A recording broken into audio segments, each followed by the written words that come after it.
শহরের ব্যস্ততা আর একঘেয়ে জীবনের ক্লান্তি দূর করতে রাজধানীর উত্তরা দিয়াবাড়িতে চালু হয়েছে এক অভিনব বিনোদন কেন্দ্র, ভাসমান ওয়াকিং রোলার পার্ক।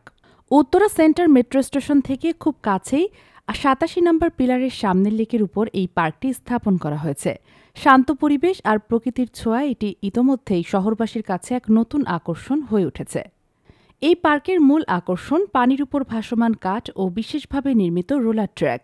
দর্শনার্থীরা এখানে হাঁটতে, দৌড়াতে বা রোলার স্কেটিং করতে পারেন জলের উপর ভেসে থাকার অনুভূতি নিয়ে।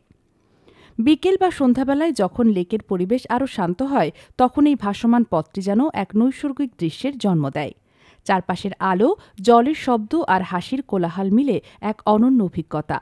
উদ্যোক্তারা জানিয়েছেন ৫ জন তরুণ মিলে এই পার্কটি প্রতিষ্ঠা করেছেন, যার লক্ষ্য প্রকৃতির সঙ্গে আধুনিক বিনোদনের এক মেলবন্ধন সৃষ্টি করা।